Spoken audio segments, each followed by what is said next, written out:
Hello everyone, chicken biryani recipe பார்க்கலாமா? 3/4 kilo சிக்கனை clean பண்ணி வச்சுருக்கேன். 1 கிலோ பாஸ்மதி ரைஸை கலைஞ்சு அரை மணி நேரம் ஊற வச்சுக்கிறேன். 4 பெரிய வெங்காயம், 3 பச்சை மிளகா, 4 தக்காளி, 1 கை புதினா, 1 கை கொத்தமல்லி எடுத்து வச்சுருக்கேன்.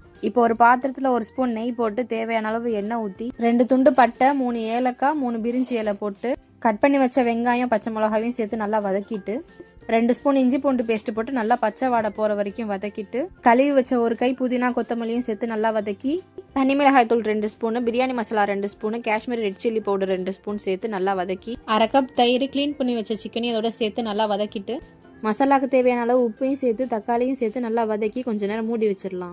இப்போ எல்லாம் நல்லா வதங்கி வந்துருச்சு. இந்த உலக்கில் 1க்கு 1.5 கணக்கில் நான் 4.5 உலக்கு அரிசி எடுத்திருக்கேன். அதுக்கு 9 உலக்கு தண்ணி எடுத்து இதில் சேர்த்துக்கிறேன். தண்ணி கொதி வரப்போகிற ஸ்டேஜில் ஊற வச்ச அரிசி இதோட சேர்த்து அரிசிக்கு தேவையான அளவு உப்பு, ஒரு எலுமிச்சையோட சாறையும் இதோட சேர்த்து நல்லா கலந்து விட்டு மூடி வச்சிடலாம்.